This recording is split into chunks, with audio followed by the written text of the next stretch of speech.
이번엔 정보화 사회 이해입니다. 정보화 사회의 정의와 특징입니다. 정보화 사회라는 것은 정보통신 기술을 결합해 정보와 컴퓨터와 정보통신을 결합해서요. 정보 수집, 생산, 제작, 가공, 제작하는 과정을 거쳐서 만드는 것을 정보화 사회라고 합니다. 그래서 지금 현재 정보의 가치가 중요해지는 시기입니다. 그래서 지금 현재는 엄청난 정보가 생성되면 빠른 속도로 이동 및 유폐되는 사회입니다. 유튜브에서 1년에 64만 년의 정보가 생성이 되고 유통이 된다고 합니다. 지금 여러분이 자동차를 판매하는 것보다요. 정보를 가져와서 정보를 판매하는 게 더 많은 수입을 얻는 사회가 지금 현재 사회가 되고 있습니다. 그래서 정보화 사회는 정보통신의 기술, 통신기술 개발, 정부 규제 완화,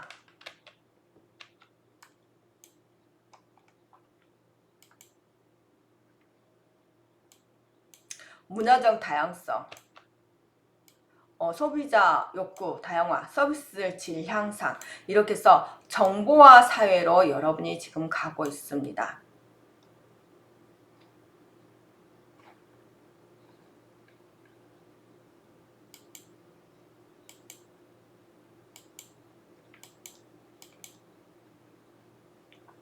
정보화 사회의 특징입니다. 정보화 사회는 지금 현재 탈대량화입니다.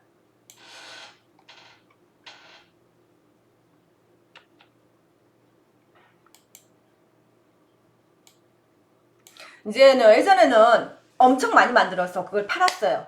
근데 요즘에는 엄청 많이 안 만듭니다. 주문이 들어오면 만듭니다. 책 같은 경우도 여러분이 주문이 들어오면 그 들어온 것을 봐서 찍어내는 경우가 많이 있습니다. 그래서 손쉽게 정보에 접근 가능하고요. 정보 생산과 소비자가 원하는 그것을 바로 아웃풋을 해주는 경우가 많습니다. 그래서 품종은 다양한데 그 중에 내가 원하는 게 무엇이냐, 이렇게 해서 다품종 소량 생산으로 가능하고, 생산 소비 생활의 방식, 가치관 등이 대부분 다 개인화, 개인주의로 이렇게 많이 바뀌었습니다. 그래서 개인의 개성, 개인의 창조성, 이런 부분이 많이 발전하게 돼 있어요. 그래서 여가 생활도 지금 현재 주 4일째 근무잖아요. 여가 생활도 늘어나서 사회 전반적으로 삶의 질을 향상하고자 하는 욕구가 많이 늘어나고 있습니다. 지금 현재 대중문화의 다중화, 대중문화에. 그래서 예전에는 대중문화라 오페라를 보고 싶다면 오페라관에 가야 됐어요. 프랑스에서 하는 오페라관에 가고 싶으면 프랑스로 가야 됐어요. 근데 지금 현재 인터넷에서 프랑스 오페라 지금 다 오픈돼 있어요. 지금 코로나로 인해서 전 세계의 오페라를 마음껏 볼 수 있는 그런 사이트들도 많이 돼 있습니다. 그래서 인터넷의 발전을 해서 산업사회 대중화로 형성됐던 문화적 환경이 급격하게 변화되었습니다. 그래서 독특한 취향을 지닌 사람이라 하더라도 SNS로서 매니아층만을 이렇게 특별히 공략한 것도 굉장히 많은 소비 심리를 불러일으키고, 그쪽에서도 경제 활동이 활발히 이루어지고 있습니다. 나와 같은 사람, 나와 비슷한 사람, 그런 사람끼리끼리 모여서 생활을 하는 경우가 많이 있습니다. 인터넷 상에서요.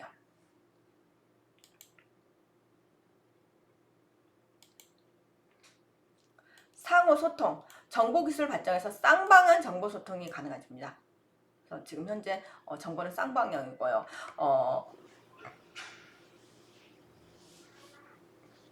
지금 현재 여러분 저하고 이렇게 할 때 줌이란 화상통화로 했었잖아요.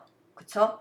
그래서 여러분과 저와 쌍방향 의사소통이 충분히 가능한 것입니다. 적극적인 문화 생산자로 참여도 가능하고,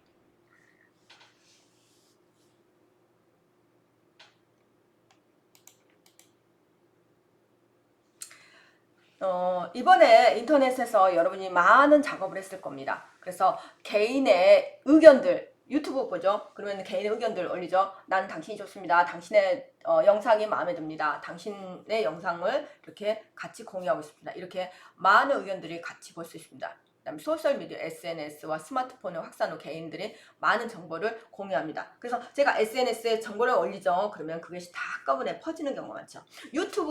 누가 할 수 있나요? 특정인만 할 수 있나요? 여러분도 다 할 수 있잖아요. 계정 만드는 거 배우셔서 유튜브 여러분도 다 가능합니다. 그래서 정보 유통에 적극적으로 참여하는 개인이 점점 더 많아지고 있습니다. 그래서 블로그, SNS, 개인 방송, 유튜브 등을 통해서 나의 의견, 내 의견을 많은 사람한테, 대중한테 판매하고 싶고 보여주고 싶고 표출하고 싶어하는 사람들이 많이 생겨났습니다. 지금 산업사회와 정보화사회라고 나와 있는데 산업사회, 정보화사회를 한번 보겠습니다. 표준화, 분업화, 동시화, 집중화, 극대화, 중앙 집중화였습니다. 그럼 정보화 시대에는 탈표준화, 꼭 표준이 될 필요는 없다는 거예요. 탈분업화, 탈동시화, 탈분산화, 탈대중화, 정적 규모화, 분권화. 이게 이제 정보화 시대입니다. 생산 방식은 어떻게 되냐? 예전에는 한 번에 많이 만들었어요. 품종 몇 개 안 되고 많이 만들었어요. 그래서 규격화 시켰습니다. 그런데 지금은 다품종 소량 주문 생산. 고객은 그냥 다 똑같았어요. 근데 요즘에는 개인 취향에 맞춰서 개인화해서 개별화해서 판매를 하고 있습니다. 마케팅은 판매 지향적인데 이제는 고객 평가단에서 철저한 품질, AS 등을 정확히 해야 됩니다.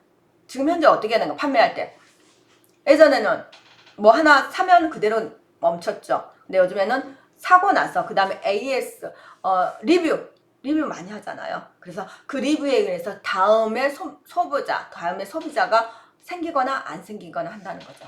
마케팅 대상은 예전에는 그냥 무조건 했는데 이제는 뭔가를 마케팅 대상을 정확히 딱 타겟을 잡고 합니다. 그래서 붉은색을 좋아하는 사람을 위한 마케팅, 아니면 한류를 좋아하는 사람을 위한 마케팅, 뭐 이렇게 해서 특정 다수를 대상으로 하는 것입니다. 매니아층을 공략한 거죠. 마케팅 목표는 옛날에는 그냥 많이 판매하면 됐습니다. 지금 현재 많이 판매하면은 많이 판매가 불만이 이렇게 쏟아지면 안 되죠. 그래서 고객 만족 극대화로 가고 있습니다. 부가가치는 장시간 노동, 자본, 설비가 됐고요. 그 다음에 지금 현재 중심, 이론적 지식, 과학 중심으로 변했습니다. 활용 미디어는 예전에는 TV, 라디오, 신문, 잡지 같은 거 썼어요. 근데 요즘에는 전화, 케이블 TV, PC, 유튜브. 그래서 미디어가 굉장히 많이 다양해졌죠. 그래서 미디어 개념도 이제 선택적으로 이제 여러분이 굉장히 많은 곳에서 선택적으로 할 수 있고, 정보 흐름도 이제 쌍방향. 이렇게 유튜브를 보고 나서 다시 내가 유튜브를 만들 수 있고, 뭔가가 쌍방향적으로 내가 어떻게 행동하냐에 따라서 다른 것이 들어오는 거죠. 주요 산업군은 지금 현재는 정보화 산업, 컴퓨터, 항공우주, 반도체, 통신, 에너지, 전략 산업이 유망하고 있습니다. 여러분이 어디로 가야 될 건지 한번 잘 생각해 보시고 준비를 해주시면 감사하겠습니다. 기술적인 측면에서 연구 개발 및 대량 생산 기술을 통해서 시장 경제 간 조직 관리가 고도화되고 발전하겠습니다. 그래서 정보의 원활한 유통으로 해서 사회 전 분야의 정보 이용이 일반화가 이루어지고 있습니다. 지금 현재는 고령화 시대죠. 몇 살까지? 100살까지, 120살까지. 현재 100살까지 사신 분이 굉장히 많습니다. 그러면 여러분은 이 고령화된 사회에서 어떻게 살아야 될 것인가? 고령화, 요즘에 유아기에 대해서 포커스를 맞추는 것보다 노인들을 위해서 포커스를 맞춰서 뭐 사업을 한다는 거나 그렇게 했을 때 많은 수요가 나올 수도 있겠죠. 그래서 그렇게 하고, 요즘에 이제 또 욕구가 많이 증가했는데 어떤 욕구가 증가? 학습에 대한 욕구가 증가했습니다. 나이 90이 돼도 아직도 학습하시는 분 계시잖아요. 나이 100살 돼도 아직도 학습하시는 분. 학습을 할 수 있을 때 당신은 아직 젊은 것입니다. 여러분이 가장 젊습니다. 여러분 오늘도 이렇게 학습을 해주셔서 너무 감사합니다. 경제적 측면, 정보와 지식 집합화, 서비스화 등을 집약된 이른바 소프트웨어적 경제구조로 전환된다. 다품종 소량 생산 위주로 바뀔 것이다. 에너지가 적인 서비스 산업의 비중이 커질 것이다. 그래서 정보화 산업의 블랙홀은 정보 중독, 정보 자폐, 정보 공포증이 있다. 그래서 정보가 하루라도 정보를 접하지 않으면 불안해서 견디기 어렵다. 이런 거 혹시나 여러분 불안한 거 있었나요? 저 같은 경우도 핸드폰을 딱 냅두고 왔더니 막 불안하더라고. 집에다가 핸드폰을 냅두고 왔어요. 근데 어디서 전화 왔을 건데, 어디서 연락 왔을 건데, 어떡하지. 그래서 굉장히 불안하더라고요. 여러분도 그런 적이 많이 있었을 것입니다. 그래서 정보 중독증, 하루에 정보를 전환하지 않으면 불안해서 그런 거, 정보 자폐증. 컴퓨터를 하다 보니까, 핸드폰을 하다 보니까 다른 사람 이야기할 시간이 없어요. 그래서 정보 자폐증, 정보 공포증.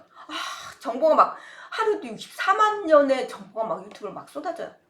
미치겠어. 그러면 어떻게 해요? 2배속, 2배속, 2배속. 그렇게 하는데 어떻게 해요?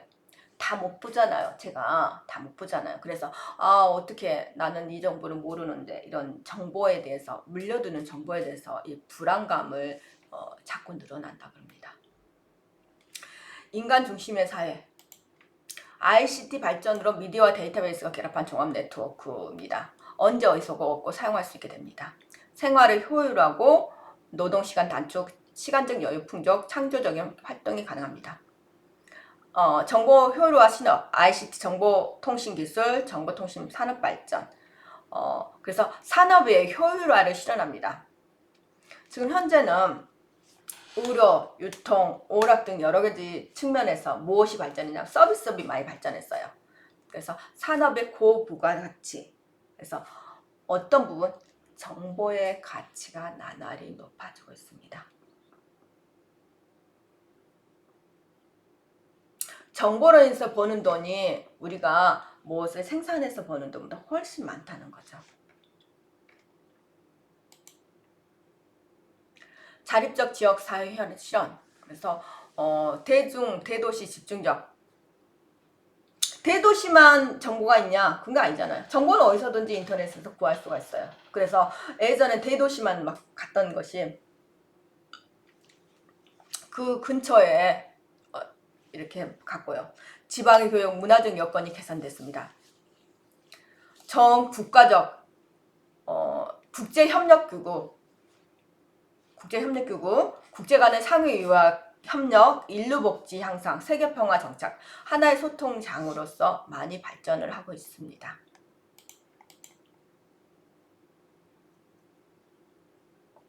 정보사회의 질적, 노동의 변화, 삶의 형태, 사회적 조직 변화, 문화적 발전과 했는데, 정보의 양, 질적은 어떻게 되냐?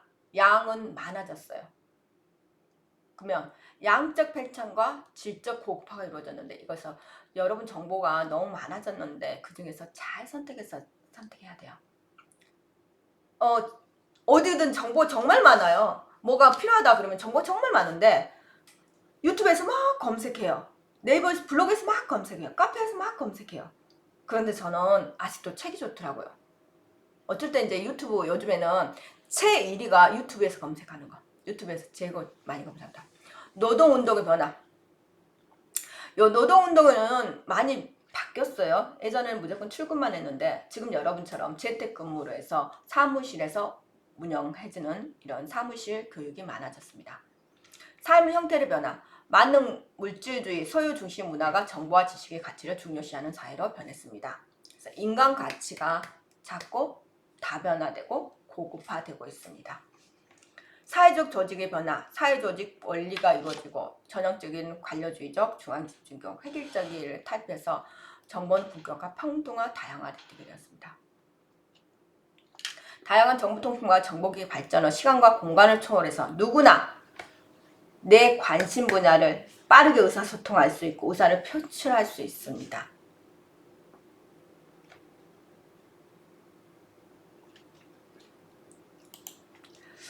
전통적 사회, 폐쇄적, 집중적, 지역 기반, 권위적 이렇게 됐어요. 전통적 사회는 이게 권위적이죠.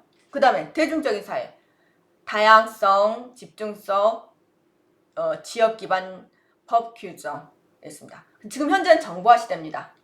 개방적이에요. 너가 나와 다르다고 해서 너가 틀린 건 아닙니다. 너가 나와 다르다고 해서 틀린 건 아니고 다른 겁니다. 그래서 탈집중적. 너와 나가 같은 공간에 있지 않아도 우리는 커뮤니케이션 할 수 있다는 것이에요. 그리고 너와 나의 지위가 다르다고 하는 게 아니고 지위도 평등할 수 있다. 그래서 유대관계는 좀 약합니다. 네트워크는 굉장히 넓어요. 저 같은 경우도 서울, 부산, 광주 이렇게 전국적으로 이렇게 네트워크가 있거든요. 네트워크가 굉장히 넓어요. 네, 소통성에 의한 위계 분산, 네트워크 중심으로 변하고 있습니다. 새로운 전체주의가 탄생하고 불평등 심화가 됐고요. 사생활 침해가 우려가 있습니다. 획일적인 사회가 발전했습니다. 여러분이 정보화 사회에 대해서 사회 가치관이 많이 발전했어요.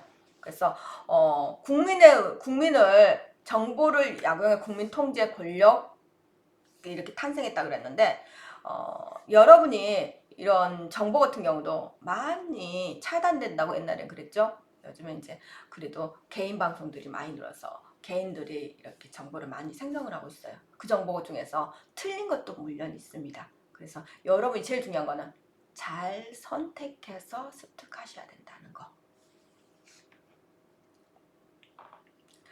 경제적 빈부격차가 심화되고 자본가들 이익 추구 도구화 우려가 됩니다. 노동 분업화 심화로 노동자 소외가 심각해집니다. 개개인의 사생활 침해 및 인권 유린에 이기주의 심화 갈등이 있습니다. 제일 중요한 거죠. 근데 이제 정보가 너무 많다 보니까 인간성 상실의 우려가 조금 있습니다. 그런 부분 여러분도 이제 주위에 지인들, 친구들 있으면 잘 챙겨보고 생활에 갈 수 있으면 좋겠습니다.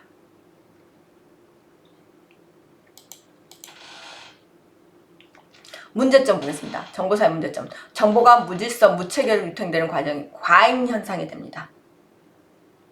정보 독점에 의해서 지배된 수동적 인간 창출된. 둘째, 정보를 소수 권력층이 생긴다는 거죠. 정보를 독점한. 셋째, 새로운 매체 기술과 뉴미디어 소유 격차.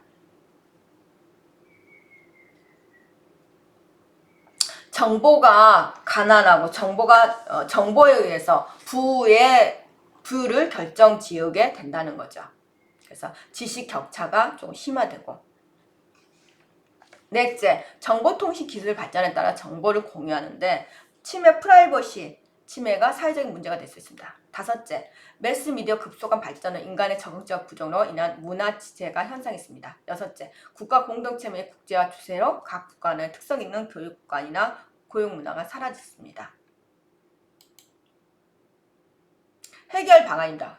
인간과 정보사회 조직이 필요하고 개인적 측면에서 정보와 사회 역기능의 인식이 높은 정보유를 적극적으로 실천하고 개인의 사생활 프라이버시를 철저히 보호해야 됩니다. 사회적인 측면, 정보 활용 능력을 향상시켜야 됩니다. 여러분 정보 활용 능력을 활용시켜야 됩니다. 정보 활용 능력을 이 시간에 배우셔야 됩니다. 정확히. 그래서 정보 소외 계층을 위해서 복지를 확장한다 그랬습니다. 개인의 정보를 철저히 보호하기 법과 질서를 정비한다. 그래서 정보 기술의 낙관적인 관점과 비관적 관점이 있습니다. 그래서 정보 기술의 낙관적 관점과 비관적 관점은 여러분이 이걸 마지막으로 하겠습니다. 정보 기술은 풍부한 정보, 신속한 정보, 효율적 정보 이용이 가능하고 적극적인 의사참여, 분산, 손쉬운 정책, 시민의 의견을 반영할 수 있습니다. 그래서 자본주의 결합, 생산성, 경제 빈곤 문제 해결 이렇게 해서 평등 사회, 문화 사회 구현이 가능합니다. 그래서 삶의 질 향상, 개개인의 주관적 욕구 증대를 가능하게 한다. 근데 비관적인 관점은 정보 접근 속도가 달라진다. 왜? 젊은 사람과 나이 든 사람, 어디 지역에 의해서 달라진다는 거예요. 지역 차별 심화, 교육, 의료, 문화 등의 차별이 심해질 수 있다. 인종차별, 다문화 가정에 대해서 차별이 된다. 남녀차별, 남과 여의 취업과 승진에 좀 제한이 있을 수 있다. 장애차별, 사회적 편견에 의해서 장애인의 기본적 권리가 왜곡이 될 수 있다. 이랬습니다.